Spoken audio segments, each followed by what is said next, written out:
60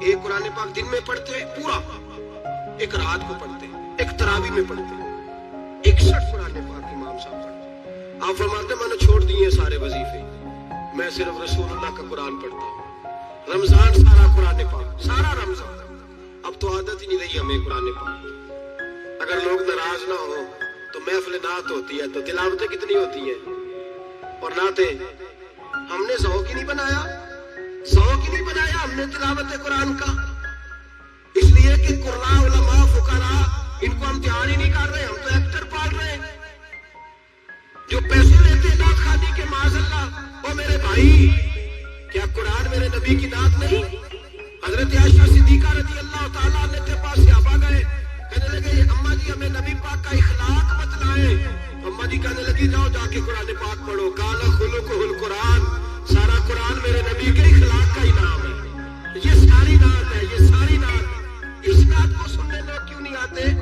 اتنا رش میں اپنے نعت میں اتنا تراویح پہ کیوں نہیں ہوتا؟ اور ملت کا جوان یاد رکھے, پورے تراویح پڑھتے ہیں, صحیح تراویح پڑھتے, گھٹنوں میں درد ہے تراویح پڑھتے, بیمار بوڑھے تراویح پڑھتے ہیں. جوان وہاں چوک میں کھڑے. کیا جوانی اس لیے ہے چوکوں میں کھڑا ہوا جائے؟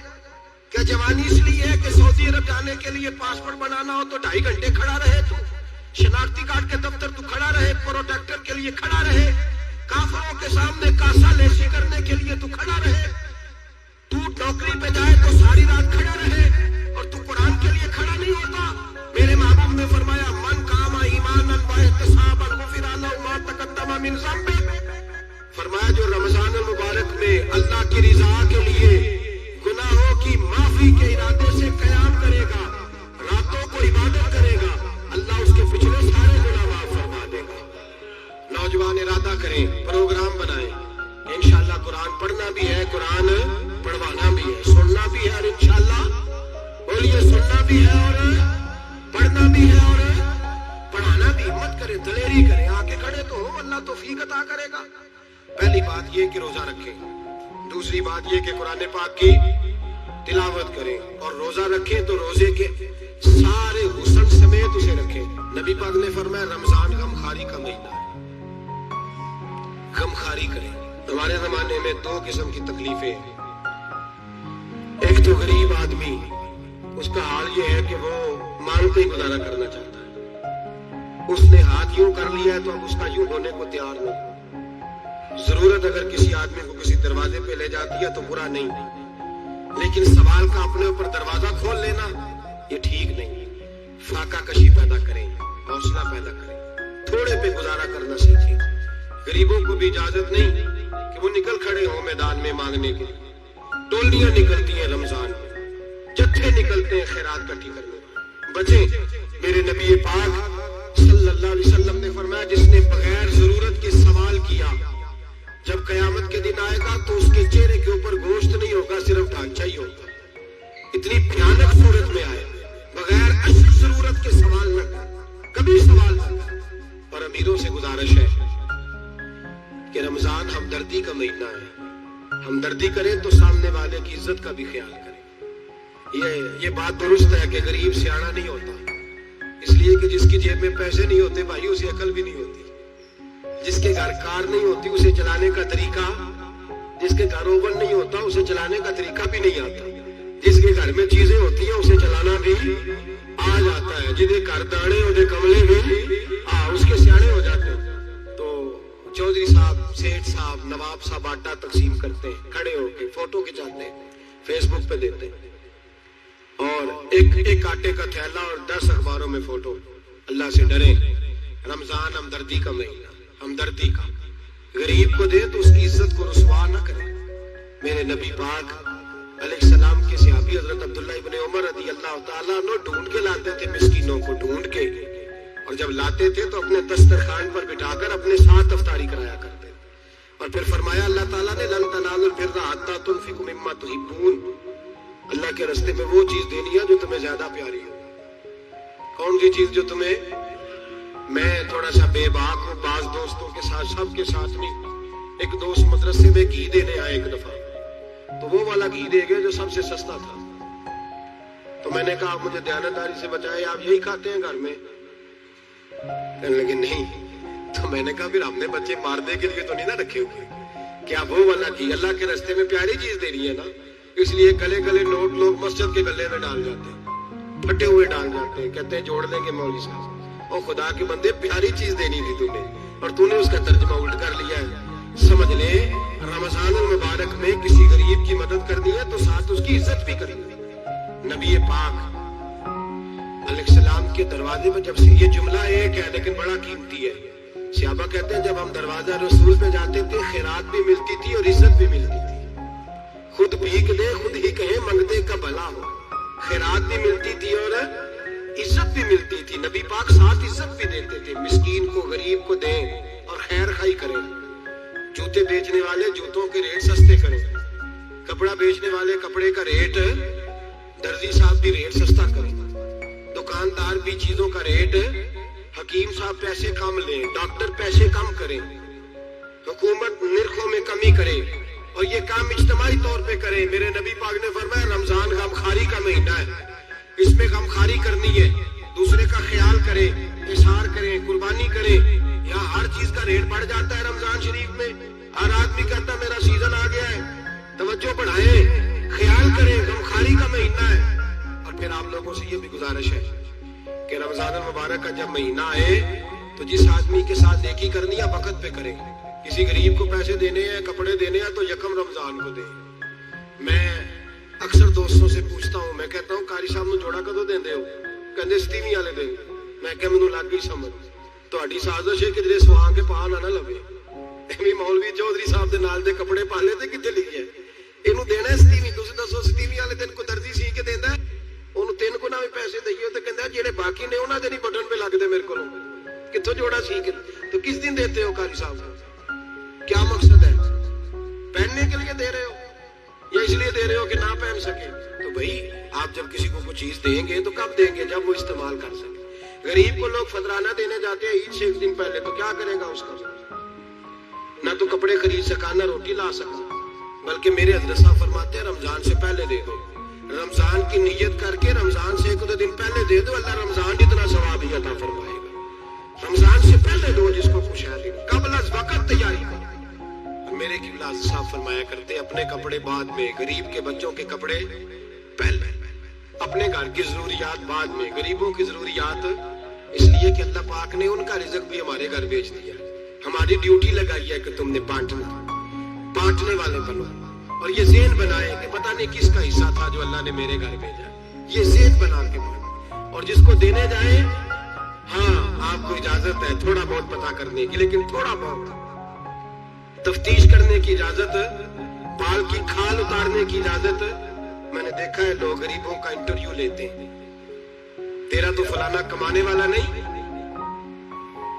تیرا تو فلاں بچہ. او بھائی بہت سارے غریب ایسے ہیں, بڑے ہیں جو کمانے کی کوشش کرتے ہیں لیکن ان کا سبب نہیں بنتا. ہاں ہے ایسے لوگ جو سعودی عرب چلے گئے, کہتے ہیں تیرا تو فلاں باہر نہیں گیا, ہے کیا ہے, لیکن سارے سعودی عرب جانے والے بھی مال کمانے کی طاقت نہیں رکھتے. کئی وہاں بھی بیٹھ کے بیچارے قرضوں میں الجھے ہوئے ہیں, وہاں والوں کے ظلم کا شکار ہے. بہت ساری آزمائشوں میں تو تفتیش کرتا ہے. میرے امام شافعی کا ایک جملہ اگر آپ کو یاد رہ گیا تو بات بن جائے گی. امام شافعی رحمت اللہ, بلکہ حضرت غوث اعظم جیلانی کے پاس وہ بات آپ کو زیادہ فائدہ دے گی.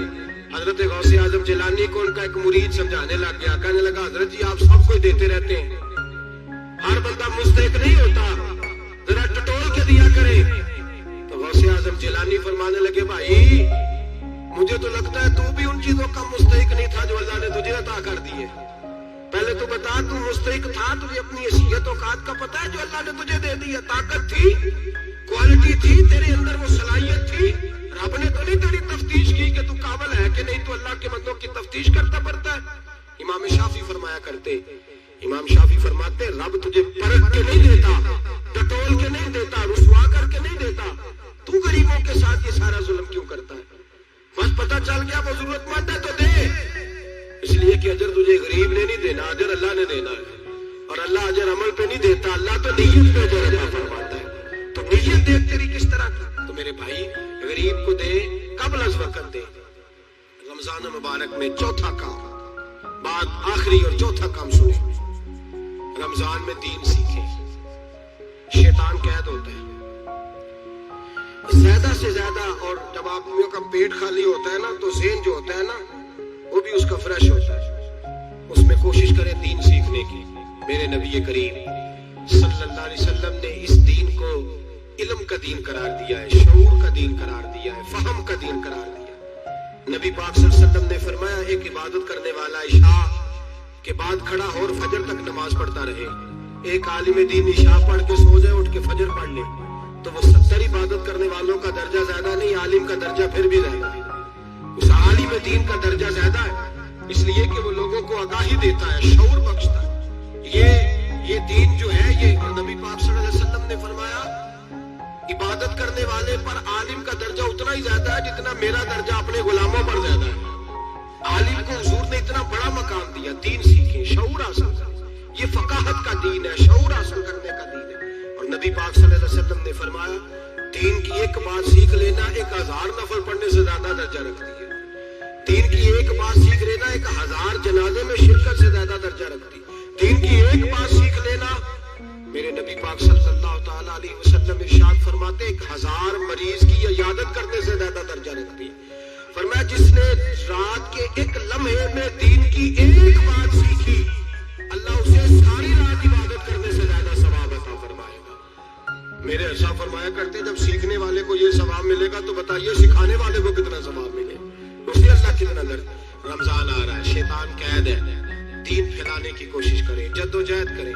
بڑی نیند آتی ہے فجر پڑھ کے, لیکن اگر کسی کا ارادہ بن جائے کہ دین سیکھنا بھی ہے اور دین بچوں کو, تو پھر کوئی نیند غلبہ. ایک مثال ایک عالم نے سمجھائی.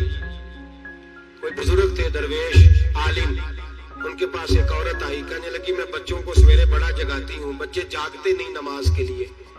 بڑا عجیب جواب دیا بزرگوں نے, درویش نے, عالم نے. کہنے لگے بی بی کیوں نہیں جاگتے, جگایا کر, بیدار کیا کر, اٹھایا کر. کہنے لگی بڑی جدوجہد کرتی, اٹھتے نہیں, بیدار نہیں ہوتے. اللہ والے تھے نا. کہنے لگے یہ بتا اگر اس کمرے میں آگ لگ جائے تو پھر بچوں کو کیسے بیدار کرے گی, آگ سے بچانے کے لیے کیا کرے گی. پھر تو بالوں سے پکڑ دی, گھسیٹنا پڑا تو گھسیٹ کے کمرے سے لاؤں گی. پھر تو چوٹیں لگتی ہیں تو لگ جائیں, پھر میں پرواہ نہیں کروں گی. آپ فرمانے لگے یوں سمجھ لے جہنم کی آگ جل رہی ہے. اگر تیرے بچے نے نماز نہ پڑھی تو آگ لگ جائے گی, اگر اس نے عبادت نہ کی تو اسے آگ, اب جیسے بھی تجھے اٹھانا پڑتا ہے اٹھا گھسیٹ کے باہر لا, لیکن اس کی نماز قضا. نیند بڑی آ رہی ہے سویرے, لیکن اگر دین نہ سیکھا تو مشکل ہو جائے گی. جیسے بھی اپنے آپ کو جگانا چاہیے, ہمت کرنی چاہیے, دلیری کرنی چاہیے. ہمیشہ مدحت خیر الانام میں گزرے, دعا ہے یہ عمر درود و سلام میں گزرے. آخر